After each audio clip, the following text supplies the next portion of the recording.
He'd built a billion-dollar company from nothing, but couldn't rebuild his son's smile. Then, one storm-soaked night in Plano, a barefoot stranger twirled through the rain, and the boy laughed for the first time in years. Brad Kinley didn't know her name, or that by morning, her dance would ignite a scandal that could destroy them both, or maybe even save them all. Hello, if you're ready to hear the whole story, click subscribe and tap the notification bell. Type in the comments where you're watching from, because tomorrow, I will be giving you another story just as touching as this one, or maybe even crazier. And you don't want to miss it. Now let's begin. The rain came down in sheets, not a cleansing kind, but the hard, relentless downpour that made the city hum like an untuned string. Inside the sleek glass tower of Kinley Wellness Tech, Brad Kinley leaned against his office window, eyes fixed on the skyline of Plano, Texas. Even through the blur of water and light, the city looked perfect. So did his life, on paper. But inside, he felt nothing. He turned the empty whiskey glass in his hand. Below, traffic crawled through puddles, red taillights smeared like bruises against the wet asphalt. A news alert blinked on his phone. Another industry award. Another glossy headline about the CEO who turned tragedy into innovation. Brad barely looked. Tragedy. They always use that word, as if it were an abstract concept. To him, tragedy was the sound of twisting metal, his wife's scream, his son's silence that followed. He exhaled sharply and loosened his tie. "Sir," came a soft voice. Avery Holt, his COO and oldest friend, stood at the doorway holding a stack of reports. "It's late. You sure you want to drive home in this weather?" Brad gave a faint, mechanical smile. "Eli doesn't sleep until I tuck him in. That's non-negotiable." Avery nodded. "He's lucky to have you." Brad didn't answer. He didn't feel lucky. He felt unfinished, like part of him was still trapped in the wreck, gasping for air. Across town, the rain hit different, harder, colder, meaner. Behind Miller's Diner, a woman in a threadbare coat dropped her duffel beneath the leaking neon sign and stretched her legs. Nora Finn, 26, once a scholarship dancer at UNT before a torn ligament ended everything. The Bluetooth speaker sputtered alive with a low beat, and she began to move. The concrete slick beneath her feet didn't matter. The rain didn't matter. Movement did. Spinning, twisting, the rhythm took over. Every drop on her skin felt like applause from an audience that no longer existed. Inside the diner, a waitress named June Hartley watched through the fogged window. "That girl again. Always dancing in the rain like she's got something to prove." "She probably does," the cook replied. June sighed. "She could have been somebody." People passed without looking. That was fine.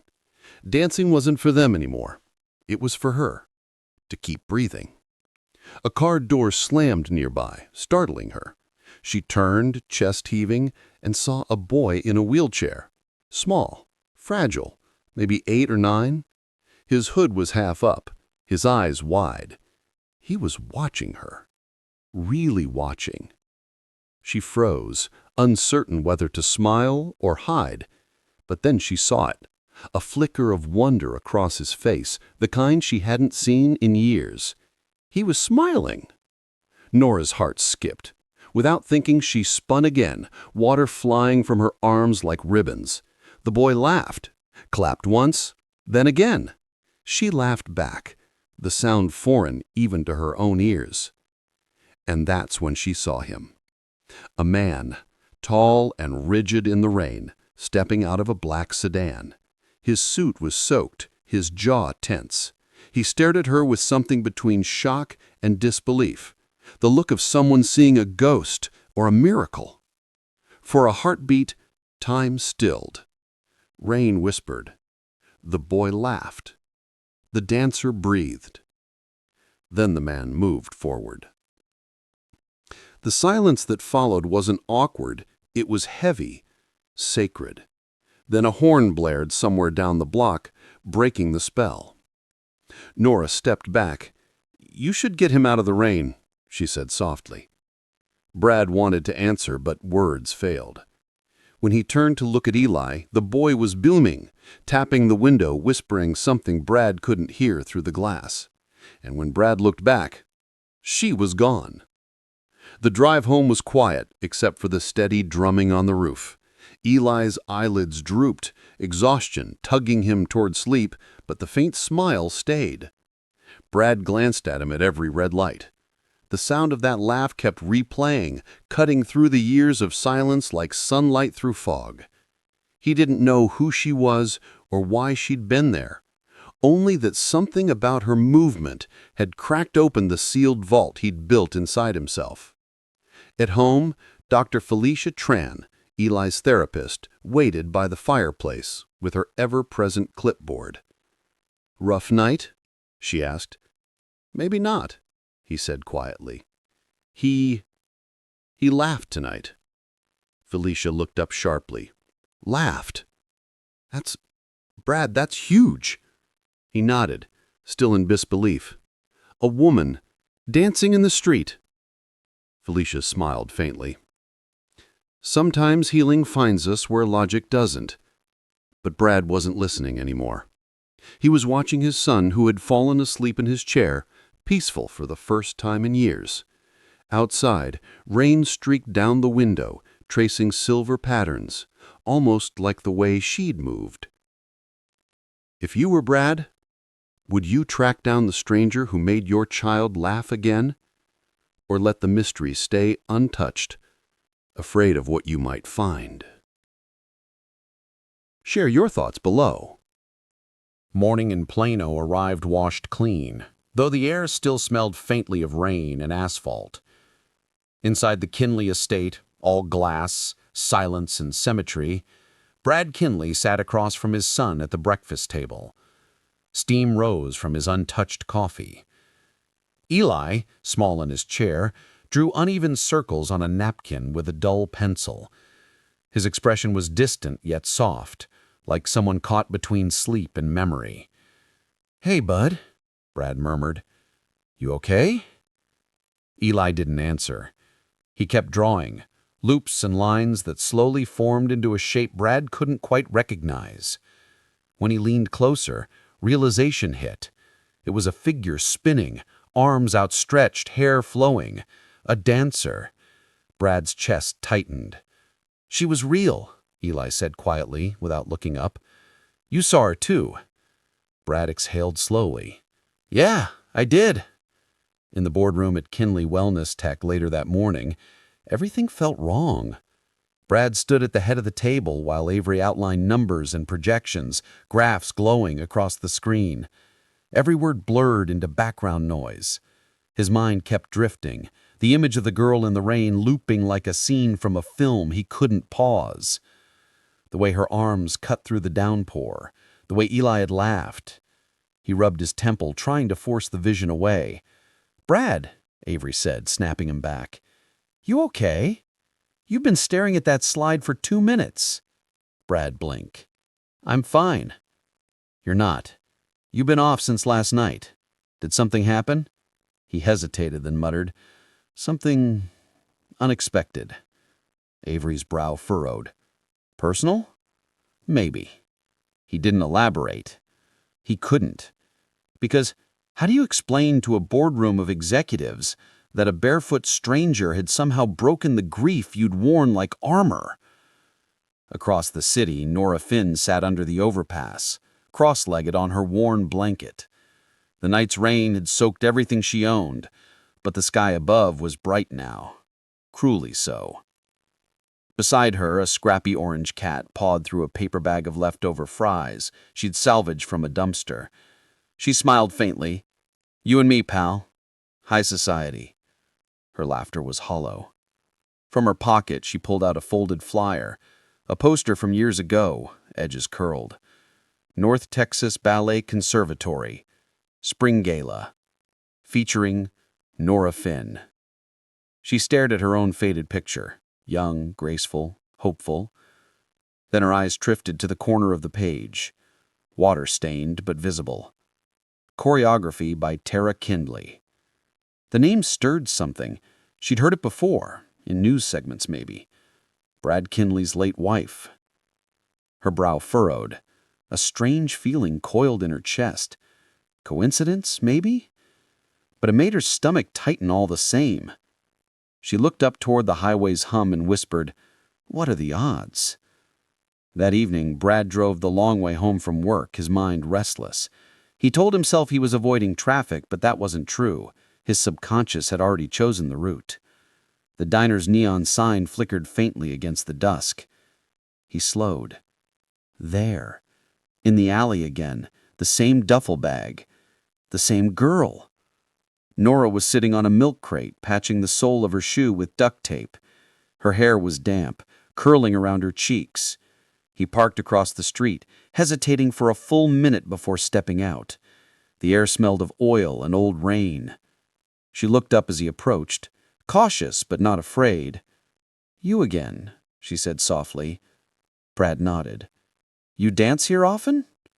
"Depends," she said, "when it's not too cold to move." Her tone was wry, but her eyes searched his face, not with recognition, but curiosity. You're him," she said suddenly. "The man from last night." He nodded. "Brad Kinley." She tilted her head. "Kinley, as in—" "Yes," he cut in gently. "That Kinley." Something flickered across her face, not awe, not envy, just quiet understanding. "The boy. He's yours." Brad nodded. "Eli." For a moment neither spoke. The distant hum of cars filled the silence. "He hasn't laughed like that since—" Brad began, then stopped himself. "I'm glad he did," Nora said quietly. "He has a beautiful laugh." Her sincerity disarmed him. It wasn't pity. It was warmth, pure and uncalculated. "Do you dance professionally?" Brad asked, already knowing the answer wasn't simple. "I used to," she said, "before everything fell apart." "How'd you end up here?" Her eyes darkened. "Bad choices. Worse luck." Brad nodded slowly. "That makes two of us." Nora smiled faintly, surprised by his honesty. The rain had left the pavement slick, and for a moment she caught his reflection there, a powerful man looking like he didn't know how to stand still. "Why are you here?" she asked softly. Brad exhaled. "Because my son can't stop talking about you? Because for the first time in years I saw him come alive, and I don't even know your name." She hesitated, then said quietly, "Nora." He repeated it as if tasting the syllables. Nora. The sound of it lingered between them. Back at the Kinley home that night, Eli sat with his sketchpad open. When Brad entered, the boy lifted the page, another drawing of the dancer. "Will she come back?" he asked. Brad smiled faintly. "Maybe." "Can she teach me?" Brad paused. The question cut deeper than it should have. "Teach you?" "To move, even if I can't stand. She didn't look sad when she danced. Maybe I wouldn't either." Brad felt something shift inside him, the beginning of an idea. Dangerous and impossible, but alive. He looked toward the rain-streaked window and whispered, "Maybe, buddy. Maybe she can." Outside, thunder rumbled far away, the storm not yet finished, only waiting to return. 3 days had passed since the rain. The world had dried, but inside the Kinley house, the air felt heavier, as if something unseen had settled between the walls. Eli was different, brighter, restless. He wanted music now when he woke up, sketches of dancers piled beside his bed. He smiled more, spoke more. It terrified Brad, because with every spark of hope came a whisper of risk. At the office, Brad tried to drown himself in numbers. The board wanted to launch a new physical therapy exosuit within 6 weeks. Avery pressed him for approval. Dr. Felicia Tran sent clinical updates on Eli's motor progress. Everything looked stable on paper, but stability was what scared him most. He stared at the photos on his desk again, Tara's smile, Eli's bright eyes, and remembered the night of the crash. Tara had been the dreamer, the dancer. She had choreographed charity performances for injured children, and now, years later, it was a dancer who had cracked open his son's silence. It felt like fate was mocking him. "Brad?" Avery's voice cut through the fog. "You're not hearing me. Investors are asking about your mental bandwidth. They think you're distracted." Brad gave a short, humorless laugh. "Maybe I am." Avery's tone softened. "I know what Eli means to you, but whatever this is, this girl, this spark, don't let it become a headline. You know how people are." Brad frowned. "A headline? You're the face of a medical empire. People don't forgive easily when the powerful blur lines with the desperate." Brad said nothing. He didn't have to. The warning hung in the air. Across the city, Nora sat on the curb outside Miller Diner, her duffel beside her. The cat from the underpass followed her here now, winding around her ankles as if it had claimed her. June Hartley, the diner waitress, came out on break with 2 cups of coffee. She handed one to Nora. "You got someone looking for you, sweetheart?" Nora blinked. "What?" "Man in a suit, fancy car. Asked if she knew a girl who dances in the alley." Nora's chest tightened. "What did he say?" She said, "Maybe. Depends who's asking." June smirked, but her eyes were kind. "He left a card. Said if you ever want to talk about a job, to call him." She held out a sleek business card, Kinley Wellness Tech, embossed in silver. Nora stared at it for a long moment. "Careful, honey," June murmured. "Men like that don't come slumming for nothing." Nora pocketed the card without replying. That night, she sat under the overpass again, card in hand, staring at the embossed letters until they blurred. Part of her wanted to rip it up. Another part, the one that still believed in chance, told her to keep it. Finally, she borrowed a stranger's phone at a 24-hour laundromat and dialed. "Kinley Wellness, this is Avery Holt speaking." Her voice shook. I think Mr. Kinley left his card? About a job?" A pause. Then, "Nora Finn? How did you—" "Brad mentioned you might call. Can you come by the main office tomorrow at 10? She hesitated. "I don't exactly look the part?" "Just come," Avery said. "He'll handle the rest."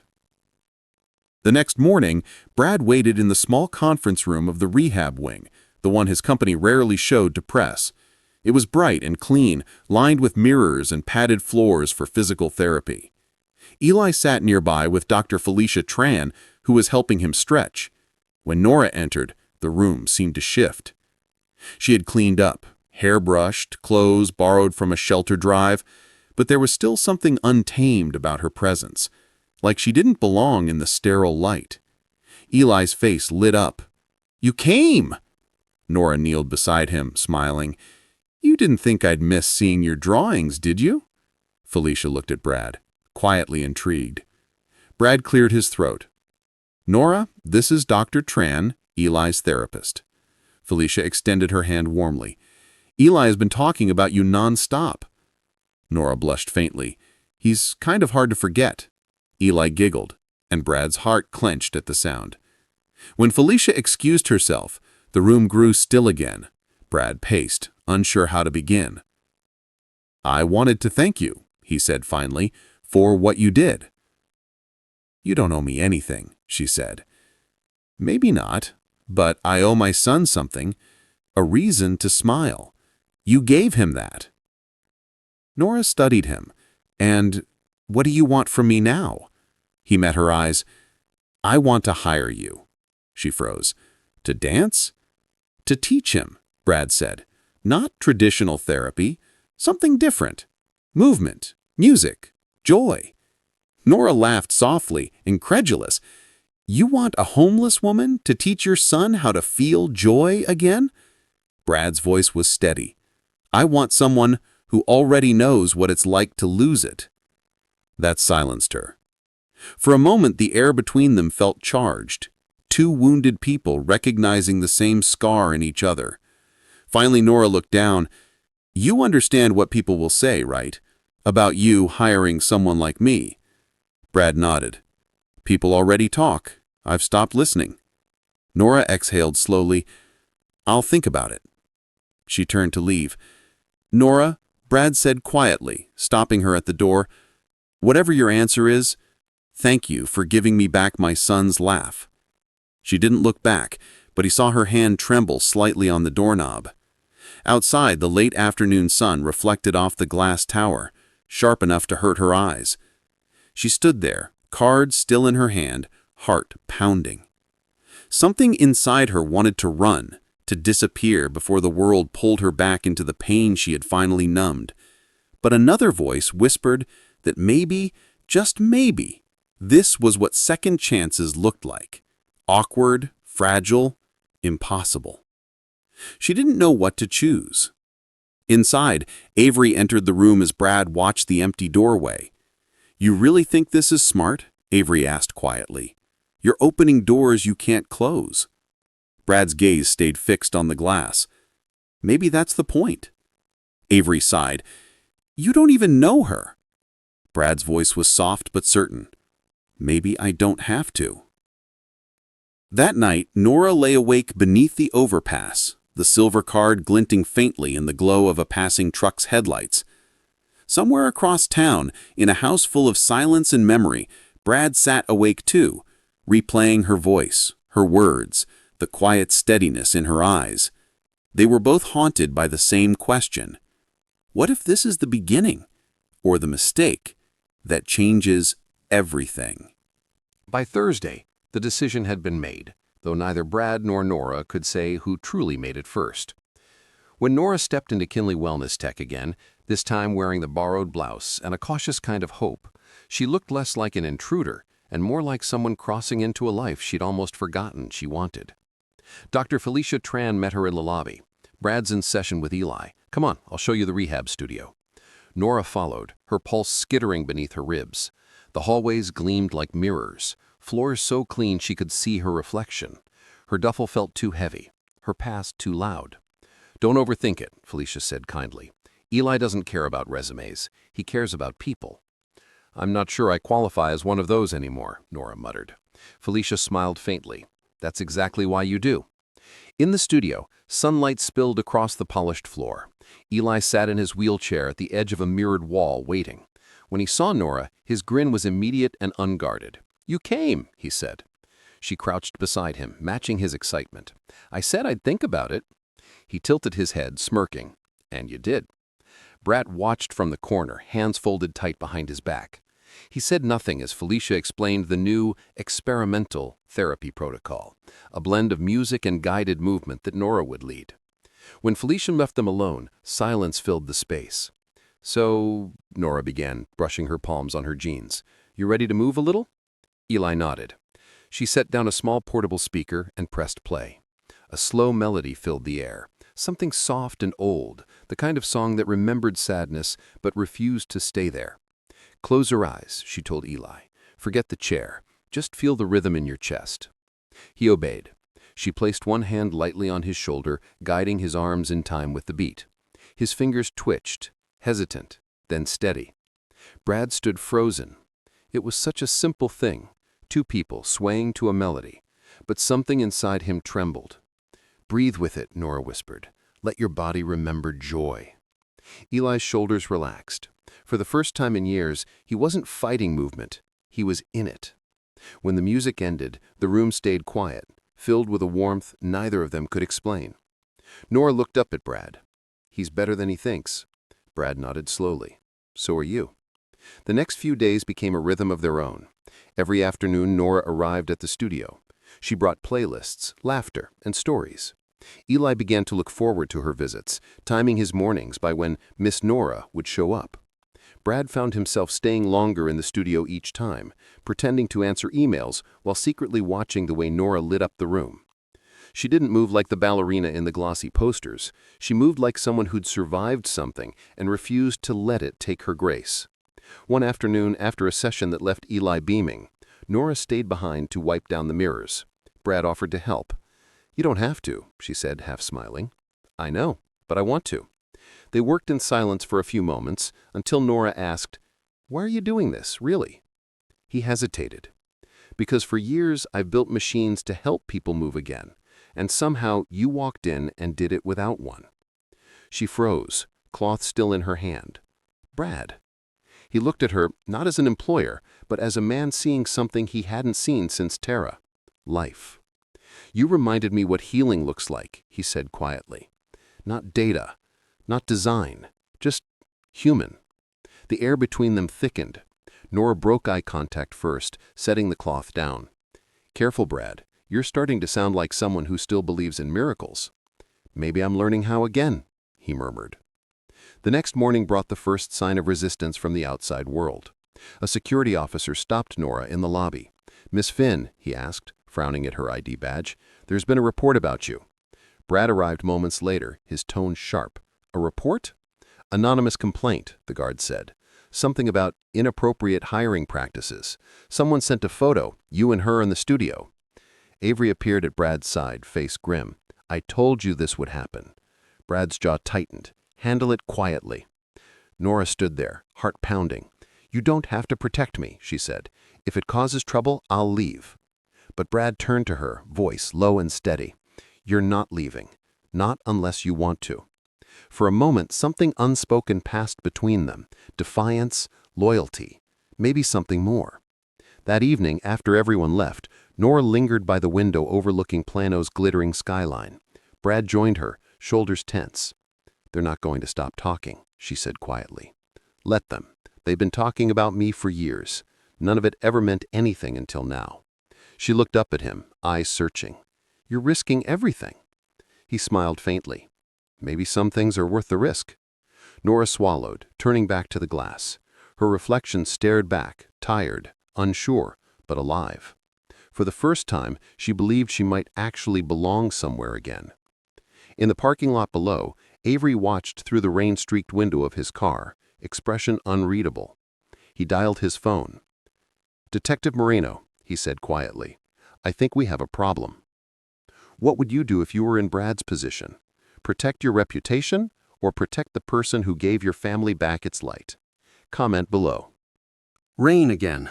Soft and persistent, turning Plano's evening skyline into a wash of light and blur. Inside Kinley Wellness, the air felt stiller than usual. Something was shifting, though none of them could name it yet. Eli had been making progress, small, remarkable steps. His therapists noted new muscle responses, a steadier voice, more eye contact. But Brad noticed something deeper. The way Eli's laughter no longer felt forced, the way he hummed Nora's songs, even when she wasn't there. It both comforted and frightened him. That Friday, Nora arrived later than usual. Her hair was damp, her eyes tired, as if the city had worn her down again. She smiled anyway. "You're late," Eli teased. "I took the long way," she said softly. "Needed to think." Brad was there, leaning against the mirrored wall. "Something wrong?" She hesitated. "Detective Moreno came by the diner last night. Asked questions about me. About you." Brad stiffened. "Marino's a friend of Avery's." "So Avery's digging," Nora said. "I figured he would." Eli's smile faded. "Are you in trouble?" Nora kneeled beside him. "Not yet, kiddo. Just ghosts catching up." After the session, while Eli rested, Brad followed Nora out to the covered balcony overlooking the city. He folded his arms. "You said ghosts. What did you mean?" She looked out at the rain. "You ever make one mistake so big it burns your whole life down?" Brad didn't answer. "I was 17, she said finally. "My mom overdosed when I was still in high school. My little brother went into foster care. I worked nights to keep our apartment. One night, there was this man, a club manager, said I could make real money dancing, Not like ballet. The other kind. Brad's throat tightened. I told myself it was temporary, but then there was this fight. A customer got hurt. They blamed me. I ran. Been running ever since. Silence stretched. The rain beat harder against the railing. Why tell me now? Brad asked. Because Avery is going to find it anyway, and I'd rather you hear it from me. He turned toward her, studying the profile of her face, the sharp edges softened by regret. You think this changes anything? Her voice trembled. Doesn't it? He shook his head. No, it just makes you human. Downstairs, Dr. Felicia Tran watched through the observation window as Brad returned to the studio. Nora followed a few minutes later, eyes rimmed with red. Felicia frowned. Something in their movements, the care, the quiet gravity, told her whatever had just happened had bound them closer, not torn them apart. She scribbled a note. Monitor emotional dependency patterns. Positive, but fragile. Later that evening, while Eli slept, Brad lingered in his office. The rain had turned into a steady drumming.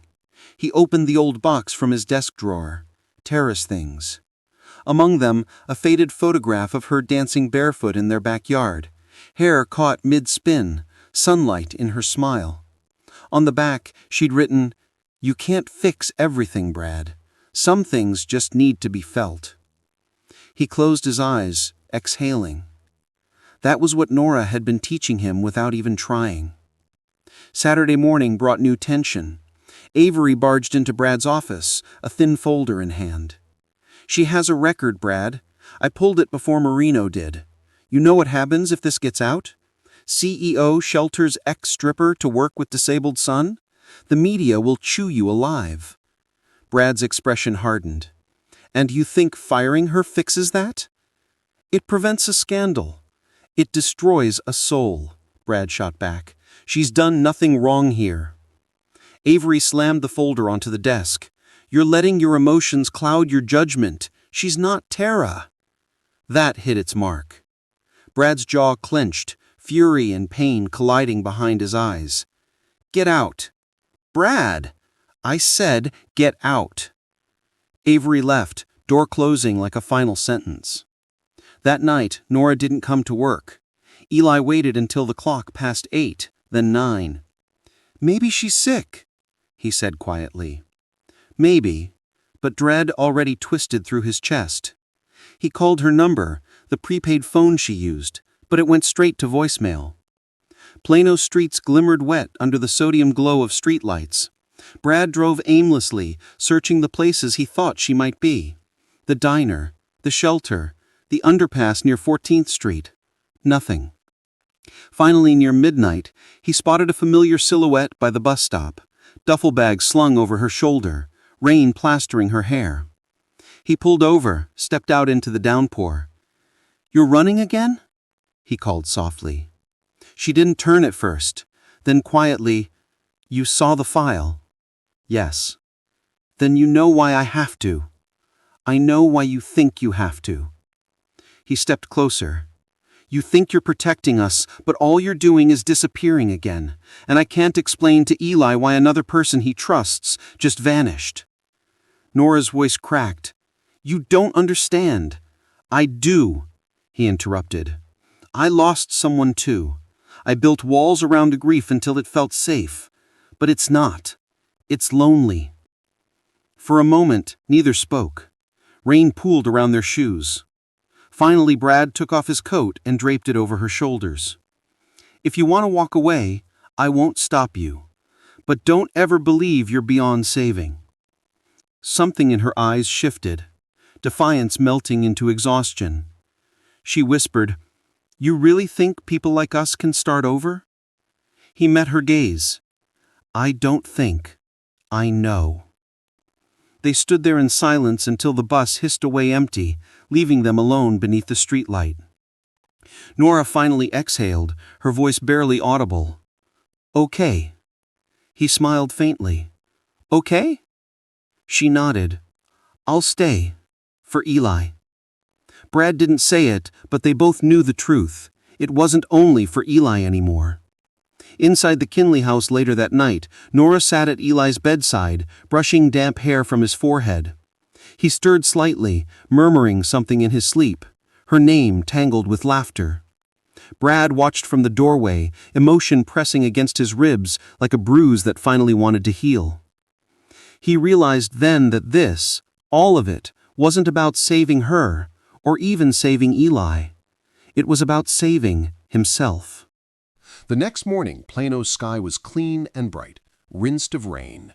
For the first time in months, sunlight streamed into the Kinley house without feeling like an intruder. Nora woke early, her borrowed room still smelling faintly of fresh linen and cinnamon from June's care packages. She wasn't used to waking in quiet, not the kind that came from peace instead of absence. Down the hall, laughter drifted from Eli's room. She followed the sound. Brad and Eli were building something, a small contraption of wires and wooden rods. Eli looked up, beaming. "We're making a dance board!" Brad smiled at her over his son's shoulder. He had the idea this morning. A pressure-sensitive floor that reacts to rhythm. Says he wants to dance like Miss Nora. Nora's throat tightened. That's genius. Eli shrugged modestly. It's for practice. Dr. Tran said it could help. You two are trouble, she said softly.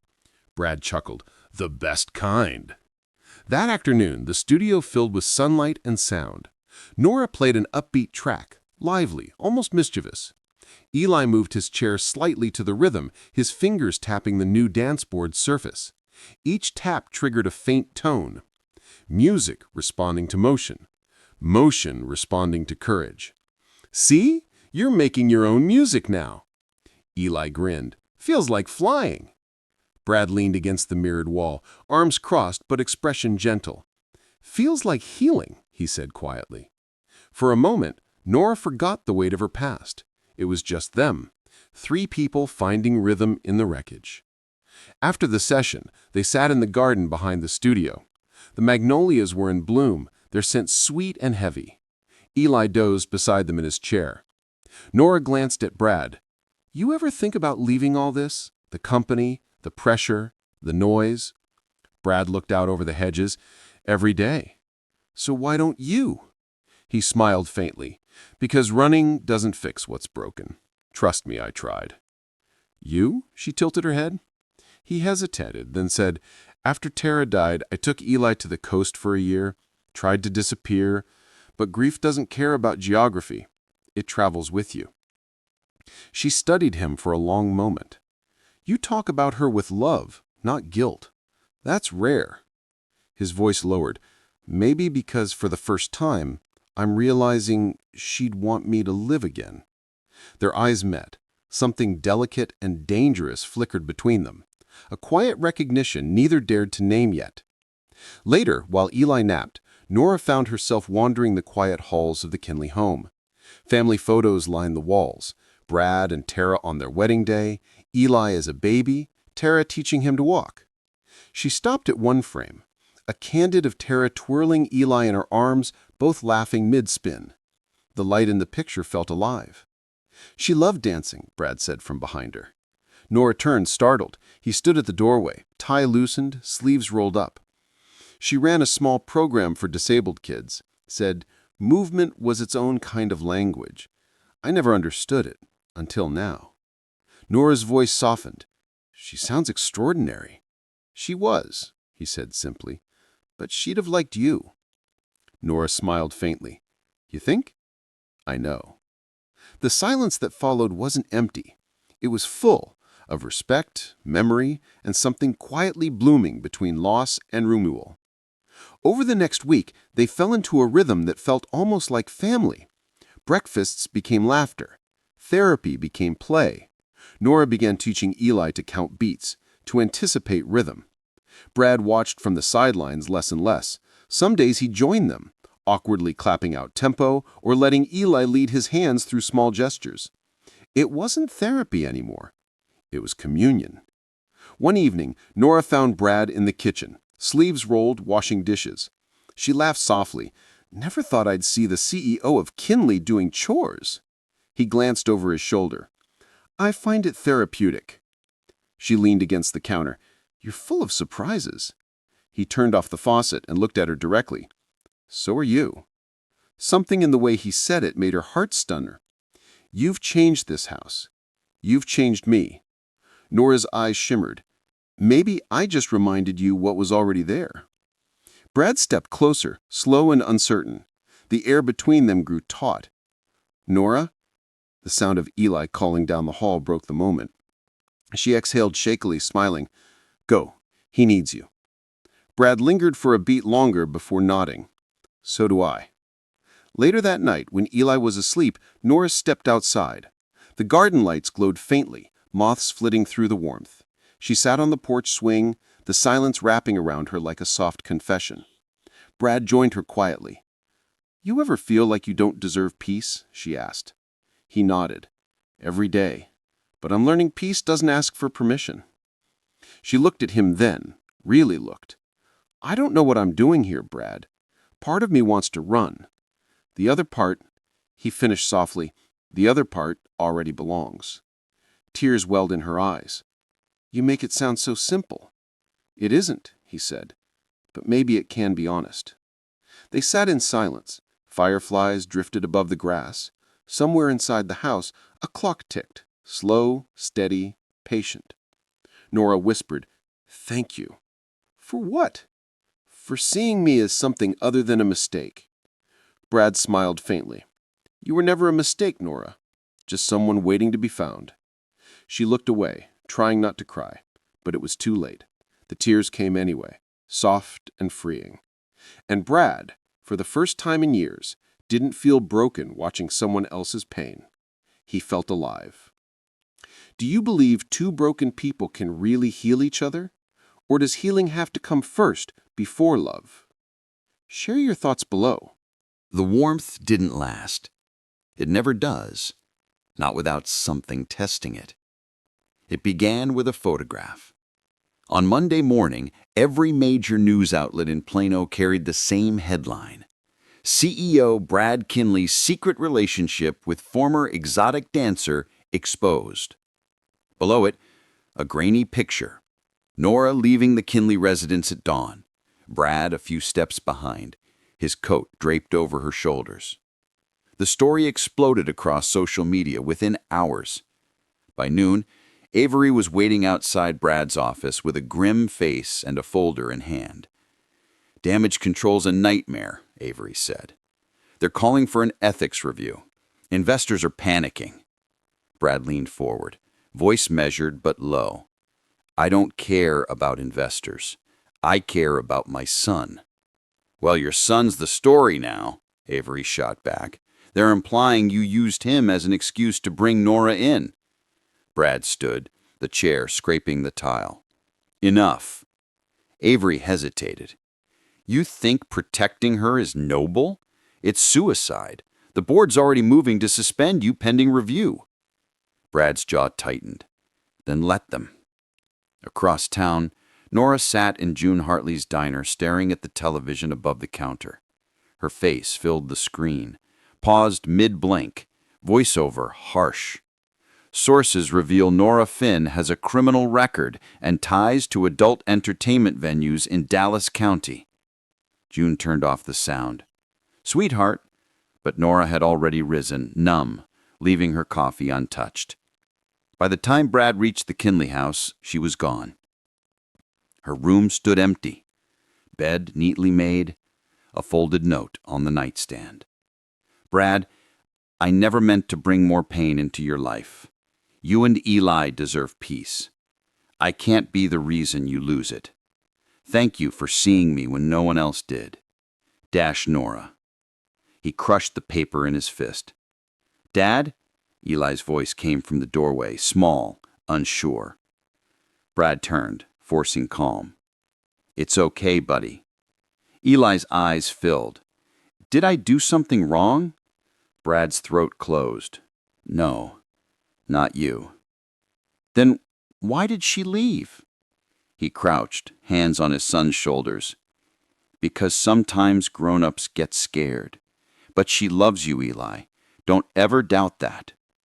Eli looked down. Then we have to find her. Detective Moreno called that night. "You know she checked into the women's shelter near 14th Street?" Brad exhaled. "Is she safe?" "Mostly. Paparazzi sniffed around, so we're keeping an eye out. But you should stay away, Brad. Anything you do now fuels the fire." Brad hung up without answering. He didn't care about fire. He cared about the truth. Nora sat in the shelter's corner room, lights dim, her duffel beside her. The whispers outside her door felt endless. Reporters, women recognizing her from the news. She tried to shut it all out, but the image that haunted her most wasn't the headline. It was Eli's face when she'd left. She heard a soft knock. "Miss Finn?" It was Dr. Felicia Tran. "I brought you something." Felicia handed her a small envelope. Inside, a drawing. Crayon lines of 3 stick figures. Eli in his wheelchair, Brad beside him, and Nora in the middle, all holding hands.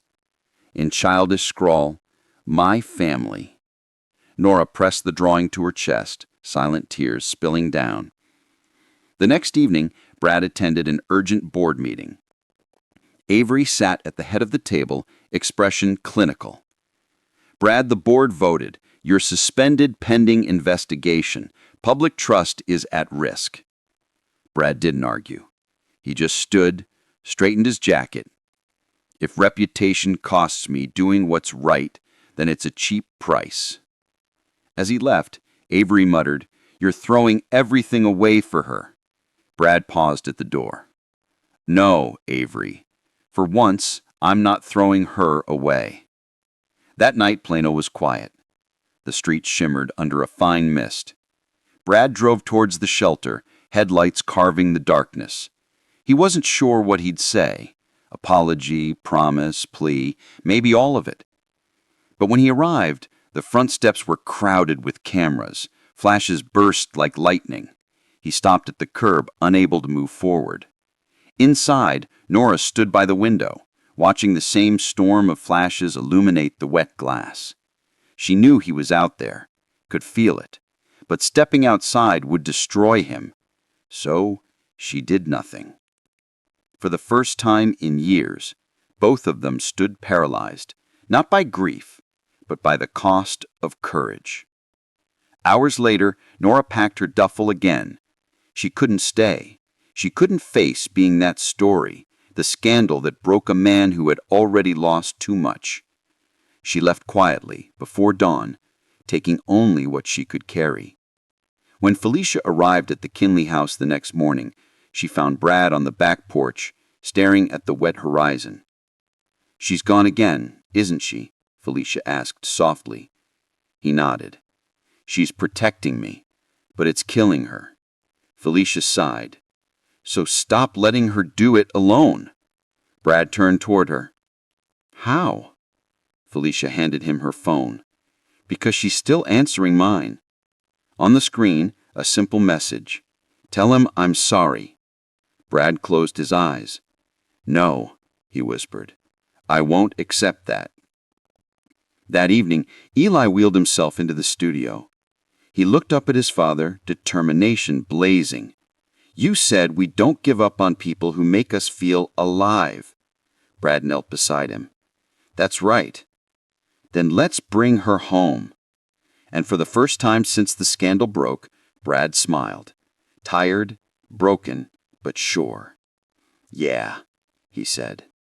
"Let's." Outside, lightning split the sky over Plano again, the same kind of storm that had brought Nora into their lives in the first place. Inside, a father and son began to plan the only thing that still mattered: redemption. The scandal had burned through Plano like dry grass in wind, but now all that remained was smoke and silence. For 3 days, Brad didn't sleep. Eli did, but only after exhaustion. Every time he woke, he asked the same question: "Did she call yet?" And every time, Brad shook his head. But something in his son's stubbornness stirred him. Eli refused to spare. He simply believed, as if love once lit couldn't go out completely. Maybe he was right. Nora was living in a small room above the old laundromat on K Avenue.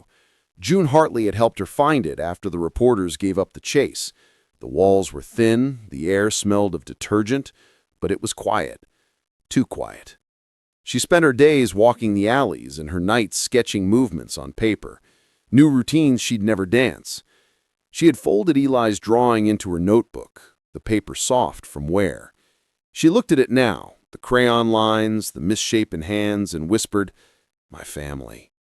A tear slipped down her cheek. The door rattled. A voice, soft, uncertain, came from the hall. "Miss Nora?" "Eli." She froze. He sat in his wheelchair, Brad behind him, rain dripping from both their coats. "Hi," Eli said simply, like nothing had happened. "We brought tacos." Her lips parted. "You shouldn't be here." Brad stepped forward. "You said that last time. Didn't work then either." She shook her head, panic rising. "Brad, the media has moved on, and I don't care if they haven't." Eli rolled closer. "You left without saying goodbye." Nora's voice cracked. "Because I thought it was the only way to keep you safe." Eli frowned. "You were the only thing that made us happy. Doesn't that count?" Nora covered her mouth, stifling a sob. Brad knelt beside his son. "We're not here to change your mind, just to ask one question." He looked up at her, steady and unflinching. "When do you stop punishing yourself for surviving?" The words landed like thunder. Nora turned away, gripping the edge of the counter. "You don't understand." "I do," Brad said quietly. "You think your past defines you. I've thought the same after Tara. But grief and guilt aren't identity. They're just shadows." She laughed through tears. "And you think love fixes that?" He shook his head. "No, love doesn't fix. It forgives. It waits. It gives you the courage to try again." Her breath hitched. "Brad." He took a step closer. "You gave Eli something no therapy, no machine, no money ever could. Hope. You gave me something I thought I buried with my wife." Nora turned then, eyes wet. "And what's that?" He swallowed hard. "The belief that I could still love and not lose myself." For a long moment, neither spoke. The rain outside softened, the air thick with the scent of ozone and relief. Eli broke the silence. "You could come home, you know." Nora knelt beside him. "Eli, if I go back, people will talk." "They always do," he said, shrugging. "But you said once, we can't let fear decide who we are." She laughed through her tears. "You remembered that." Every word. Brad watched the two of them, his heart tightening with pride and longing. Nora looked at him. "You'd really risk everything?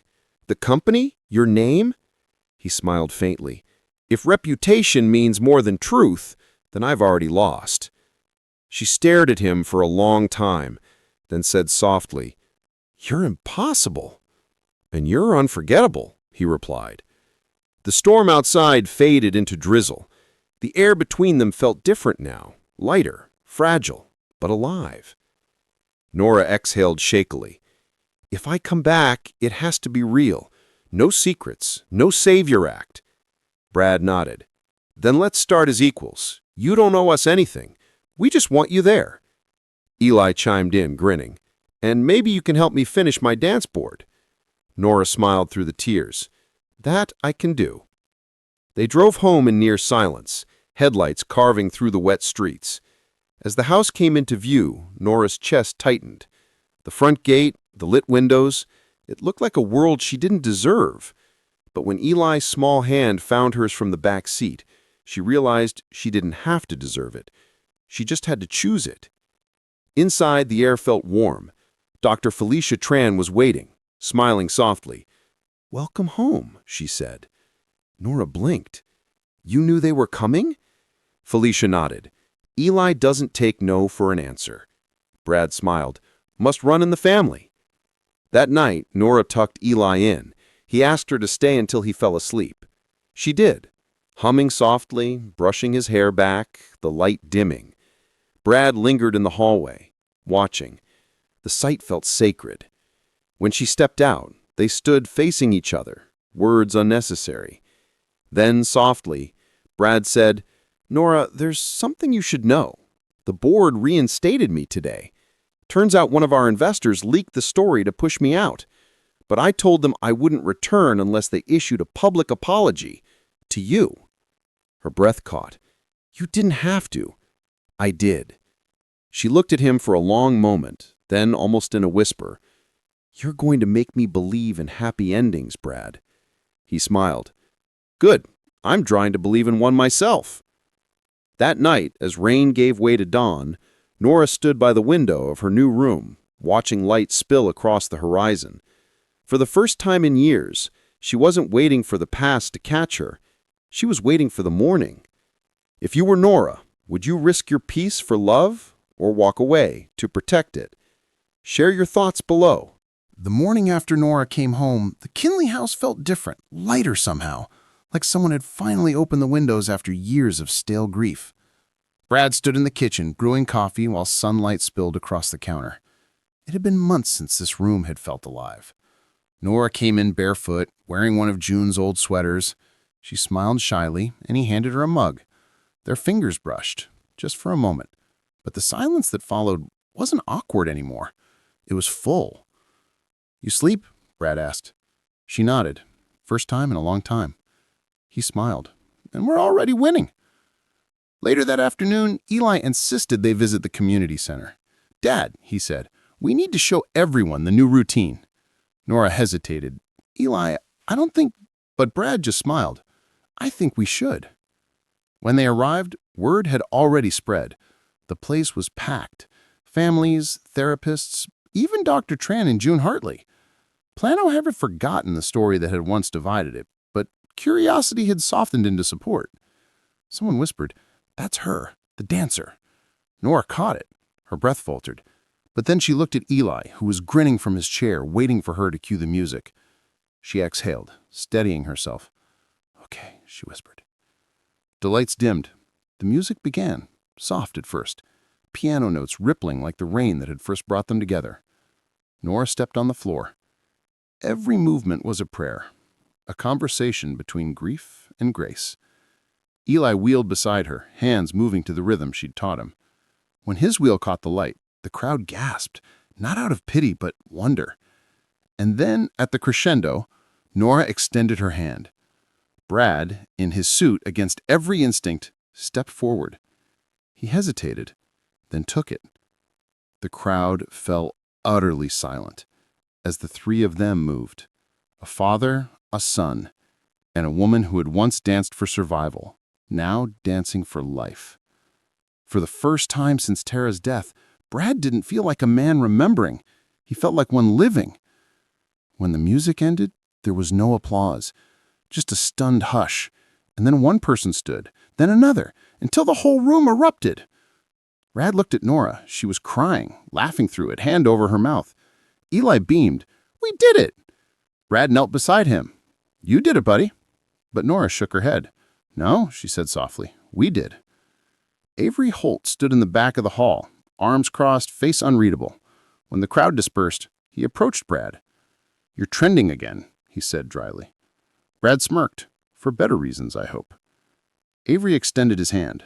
"For real reasons. Guess I was wrong about her." Brad took the handshake. "You and me both." As Avery left, he turned back. "You know this, the dancing, the healing? Maybe the company could sponsor programs like this. Therapy through movement." Brad nodded thoughtfully. "I think that's exactly what we'll do." Weeks passed. The scandal faded, replaced by a story of second chances. Nora began teaching movement therapy full-time, funded by the Kinley Foundation. She called it the Rain Light Project. Eli became its face, the boy who laughed again. Brad split his time between work and home, but for the first time, home meant something other than walls and loss. Sometimes he'd find Nora outside, barefoot on the grass, eyes closed, feeling the evening wind. And when he'd ask what she was thinking, she'd smile and say, "Just waiting for the music." One night, months later, a summer storm swept across Plano, thunder rolling low, rain hammering the roof. Brad stood by the window, remembering the night she'd first appeared. Nora walked up beside him, towel draped around her neck from practice. He turned to her. You know what tonight feels like? She smiled. A beginning. He reached out, brushing a strand of hair from her face. You're not wrong. Outside, Eli's laughter rang through the hall as he tried to teach June a new dance move.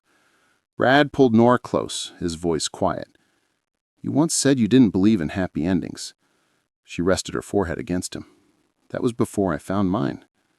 They danced then, slow, barefoot. No music except the rain. And as lightning illuminated the world outside, the house that once echoed with grief now pulsed with life again. For Brad, it was never about the company or the reputation. It was about this, the simple miracle of second chances. For Nora, it was proof that broken people could build beautiful things. For Eli, it was home. Later that night, as the rain slowed, Brad stood at the window again. Nora and Eli had fallen asleep on the couch, her hand resting gently on his shoulder. He whispered, almost to himself, You saved us, Nora. You just didn't know you needed saving too. Morning came bright and golden.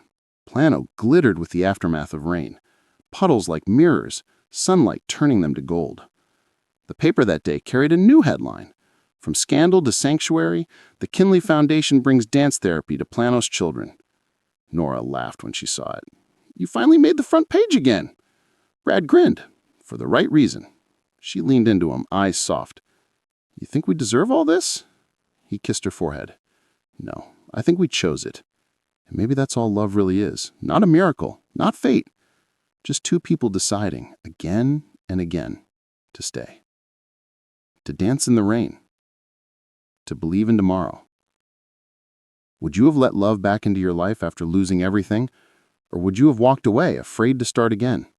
Tell me in the comments, what would your choice have been? Thank you for watching this story to the end. If you loved this story, you will definitely love the next one. It's more intriguing than you can ever imagine. So go ahead and watch it now. Click on the image on your screen right away to watch the next one. And don't forget to subscribe to our channel. It helps and encourages us to share the best human interest stories you'd love.